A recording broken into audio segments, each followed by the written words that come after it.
Salut à tous, bienvenue sur MindMap AI, cet outil d'IA qui transforme nos idées en diagrammes. Il nous permet de convertir des idées en organigrammes, cartes mentales, matrices, présentations, le tout simplifié en discutant juste avec l'IA.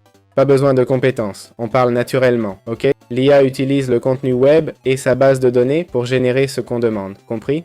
Pour l'essayer, on peut cliquer sur « Essai gratuit » apparemment. Alors, allons-y. Bon, on voit qu'il y a ces forfaits. Je crois que c'est 1 $ pour 14 jours, puis 12 $ par mois, hein, facturé annuellement, ou 1 $ pour 3 jours, puis 20 $ par mois. On a tout dans l'offre de base, GPT-4, cloud illimité, internet illimité, fichiers illimités, 200 DAL E3, bref. On peut générer 200 images avec DAL E3 et avoir 5 collaborateurs. Tout ça pour 20 $ par mois, hein? On choisit Basic Free, on sélectionne le plan, on valide et voilà. Suivant, soumettre. Bon, ici on va choisir ce qu'on veut. On veut un organigramme, non? Vous êtes expert en organigramme et voici un processus à visualiser. Bon, alors on va lui dire par exemple, je vais lui demander de faire l'organigramme du processus de création d'un tutoriel vidéo. J'ai cliqué pour qu'il fasse l'organigramme maintenant. Il m'a d'abord demandé ce que j'en pensais, ok? C'est bien. Il a dézoomé d'un coup, dis donc. Regardez, j'ai présenté l'idée ici, ok?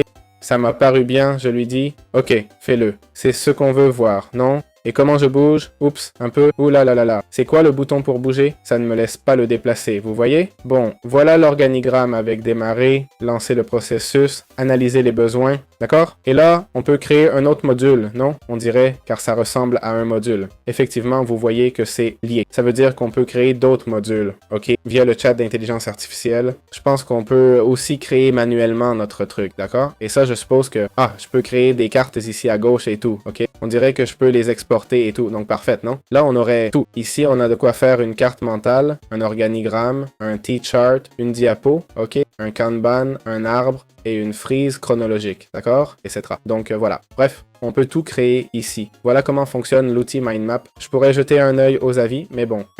Allez, on va les regarder. Oh, ça a une note de 2,2, hein? Mais il n'y a que 8 avis. Certes, c'est 2,2, mais je ne peux pas supprimer le compte. Pas d'annulation pendant l'essai. Ah, bien sûr. Les gens ont payé et n'ont pu annuler. Ouais, c'est un peu délicat. La 28 avis, 4,4, c'est plus logique. Trustpilot est très exigeant, je dois dire. Et le service client ne répond pas, hein. Donc, voilà, c'est tout les amis. MindMap m'a paru être un bon outil. C'est tout pour vous.